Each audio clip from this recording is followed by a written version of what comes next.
എന്തോ നമുക്ക് അപ്പുറത്ത് പോയി ചായ കുടിക്കാൻ സംസാരം പറഞ്ഞത്. ചായ കുടിച്ച് തീരുമ്പോൾ എനിക്കും എന്റെ സംഘത്തിനും 5 നിമിഷം വിശ്രമം.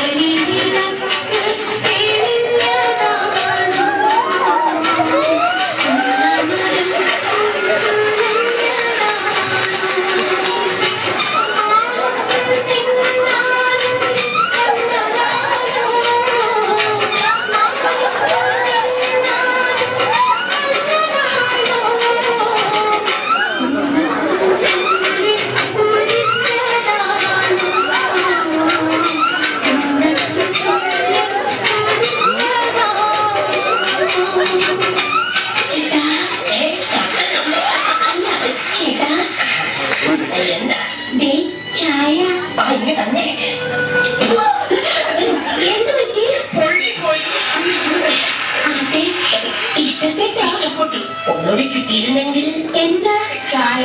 അതല്ല, പിന്നെ എന്നെ ഇഷ്ടമായോന്ന്. അയ്യോ, നിന്നെ എനിക്ക് ചേട്ടൻ എന്നോട് എന്തെങ്കിലും ചോദിക്കാനുണ്ടോ? പിന്നെ പെണ്ണെ, ഞാൻ ചായ കുടിക്കുമ്പോ നിങ്ങളുടെ പട്ടി എന്നെ തുറച്ചു നോക്കുന്നത്. അത് പിന്നെ അവന്റെ പാത്രത്തിൽ ചായ കുടിച്ച അവൻ ചേട്ടനെ നോക്കാതിരിക്കോ? അല്ല പെണ്ണെ, നിനക്കെന്താ പണി? തയ്യലാ. പോക്കറ്റടിക്കോ? പോക്കറ്റ് മാത്രല്ല, കയ്യും വെട്ടും കഴുത്തും വെട്ടും. ചേട്ടന്റെ അല്ല, തുണിയുടെ. പേടിച്ചു പോയി. പെണ്ണെ, നിനക്ക് എന്നെ ഇഷ്ടമായോ? ചേട്ടനൊരു പുസ്തകം വായിരുന്നെങ്കിൽ ഞാനെന്റെ മാറോടെ ചേർത്ത് പിടിച്ചേനെ. നീയൊരു ഡയറി ആയിരുന്നെങ്കിൽ ഒരു വർഷം കഴിയുമ്പോ നിന്നെ എനിക്ക് മാറ്റാമായിരുന്നു.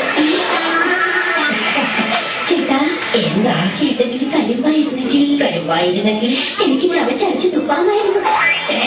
കൊള്ളാലോ. അതൊക്കെ പോട്ടെ. പെണ്ണെ, എന്റെ കൂടെ താമസിക്കാൻ കൊണ്ടുപോകാം പെൺകൊടി. ഊട്ടി വഴി ഒരു കൊണ്ടുവരൂ പെൺകൊടി. മുംബൈ കാണാടി, പുറകെ താജ്മഹൽ കാണാടി, ഗോവ കാണാടി, അവിടെ ബീച്ചിലൊന്ന് കറങ്ങാടി. ഒരുങ്ങി വന്നാൽ നമുക്ക് ഓരിഞ്ച ചുറ്റാടി. അയ്യോ, എന്റെ കേസ് കൊടുക്കും. ഞാൻ കെട്ടുന്ന പെണ്ണിനെ കൊണ്ട് ടൂർ പോകുന്നതിന് നിന്റെ അച്ഛനെന്തിനാ കേസ് കൊടുക്കുന്നത്? ഇതിന്ന് അറിഞ്ഞിട്ട് വരുന്ന കാര്യം.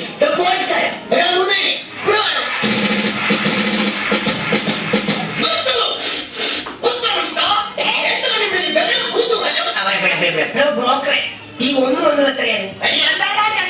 എന്നാലേ ഈ 2-1 എനിക്ക് ഇപ്പൊ അറിയണം. കല്യാണം കഴിഞ്ഞ് ഞാൻ ഈ പെണ്ണിനെ കൊണ്ട് ടൂർ പോകുന്നതിന് ഈ പോലീസുകാരനെന്തിനാ കേസ് കൊടുക്കുന്നത്? മോനെ പൊന്നുപോലെ പോലീസുകാരൻ കേസ് കൊടുക്കുന്നു പറഞ്ഞത് അസത്യമാണ്. അസത്യം.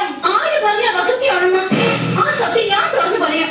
ഞാൻ 9ാം ക്ലാസ്സിൽ പഠിക്കുമ്പോ രസതന്ത്രം പഠിപ്പിക്കുന്ന സാറിന്റെ കൂടെ ഒരു രസത്തിന് ടൂർ പോയപ്പോഴും, മത്തായി ചേട്ടന്റെ കൂടെ ഒരാഴ്ച മൈസൂർ ടൂർ പോയപ്പോഴും, പിന്നെ കനകാപുരം ചേട്ടന്റെ കൂടെ കൊടൈക്കനാലിൽ ടൂർ പോയപ്പോഴും ഈ അച്ഛൻ കേസ് കൊടുത്താണ് വിളിച്ചോണ്ട് വന്നത്.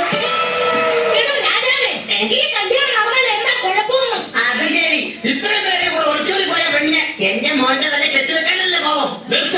ഇത്രയും അനുഭവ സമ്പത്തുള്ള ഈ തരുണിമണിയെ കിട്ടിയാൽ എന്താ കുഴപ്പം? സാധ്യമല്ല.